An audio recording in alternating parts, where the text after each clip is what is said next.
Blessed be everyone, welcome to my YouTube channel. Today we're making some curse removal oil. Before we do though, I'm Sandra from mysterywitchschool.com, author of Crafting Your Wiccan Path and Tapping into Abundance. If you want to know more about Wicca, witchcraft, tarot and shadow work, hit the subscribe button and the notification bell so that you don't miss any videos. If you want to become better at spell casting, take a look at my free spellcaster checklist. The link is in the description field below this video. It's just a checklist to go through when you're planning your spells to ensure that they will be more successful and more to your needs, and more importantly, what it is you really do want. So check it out in the description field below this video. So now we're going to make some curse removal oil. You can use this oil on your candles, you can use it on a ward for your home, or a talisman, or an amulet. You can use this oil on yourself if you're wanting to wear it. The difference being that if you're using it on a candle or on an object that you're anointing, then you can just use the straight oils and the herbs. If you want to put it on yourself, which is always a great idea, particularly if you feel like you are getting bombarded with negative energy, then make sure you use a carrier oil to just help dilute the essential oils in case they're irritating to your skin. All you need for this spell is some patchouli oil, dragon's blood oil. You can use cinnamon oil or cinnamon powder, which is what I'm using today. I'm using the powder because I don't have the oil. And I'm also using black pepper powder instead of the oil. So mixing your herbs and your oils can be a lot of fun. It can really help you feel like you're just getting down into that sort of earthy thing, and when you get the mix together and you're using it to anoint, it just, I don't know, it just feels a lot more earthy to blend these things together. You can of course just use the herbs, so ground them down really fine and then put them into a carrier oil so that you've got an oil then, but then you've also got the herbs there, which can help you feel more into the texture of the energy of the oils and the substance that you're working with. It's one of the things that I really love is blending the oils and the herbs together. It's something you can really feel into what it is you're doing, and the more you're feeling into the physical aspects of your magic, the more you're going to be resonating with the energy that they are connected to, and also your intent, because you're really enjoying yourself, and magic always works so much better when you're enjoying yourself. So you can start with your cinnamon. So I've got the ground cinnamon here. I'm just putting a little bit in there. I've got the black pepper, a few drops of patchouli oil,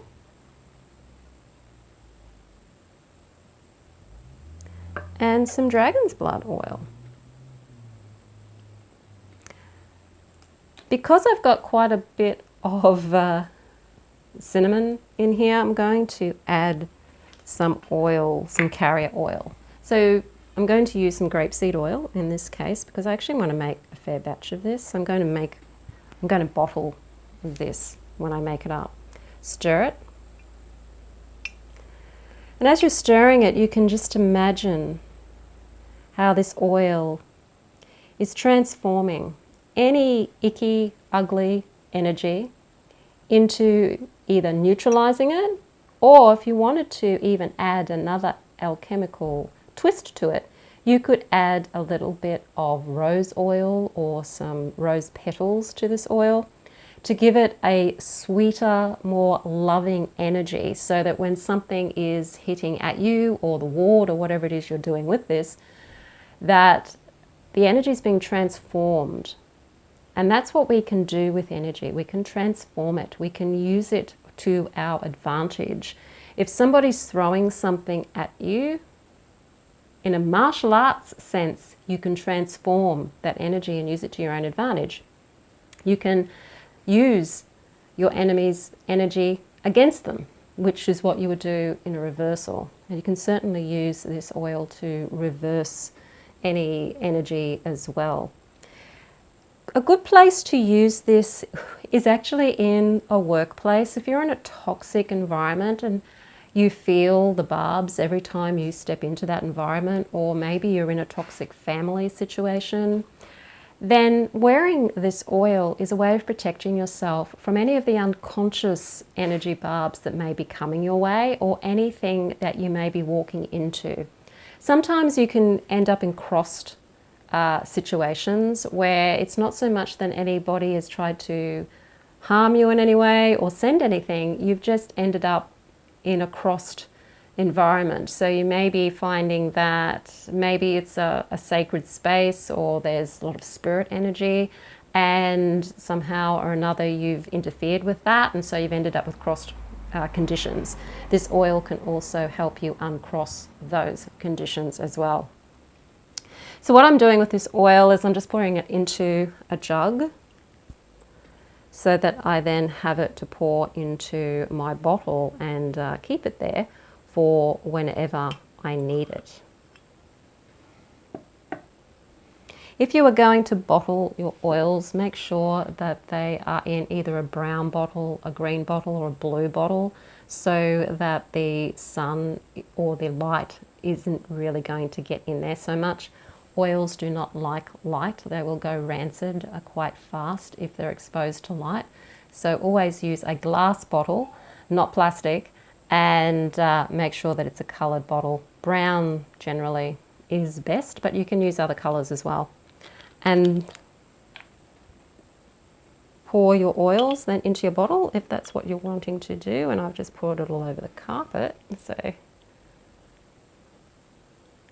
and you're good to go with your curse removal oil. Another herb that you can add to this is vetiver, which I don't have on me, so I haven't put it in there. But vetiver, of course, is renowned for its curse removal properties and keeping you protected and safe. So if you've got any vetiver, add that to the mix as well. Let me know how you go with your curse oil. Let me know if there's anything you'd like to add to it, or how you do your own oils. It's always fun to discover different recipes because there's so many different recipes out there. You can also add some chili to it as well. If you're using the oil as a reversal oil, you may want to add other things to it, so that when you're throwing it back, or throwing the curse or the energy back to whence it came, you're just adding a little bit of spice to that. Or if you want to, you could add something that's more calming back, so that it would influence whoever sent it to maybe calm down or be subdued in some way energetically, without necessarily sending back the negative barbs so heavy-handed. It depends on what your values are and what your ethics are in regards to how you treat energy that's come to you, particularly if it's come to you deliberately.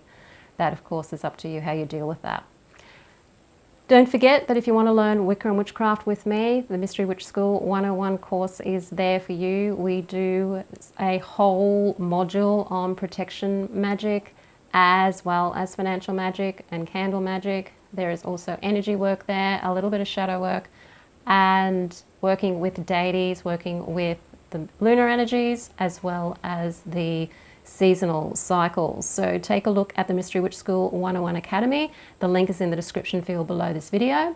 If you like the video, hit the like button, share it with your friends. Don't forget to subscribe. I'm Sandra from mysterywitchschool.com. Blessed be.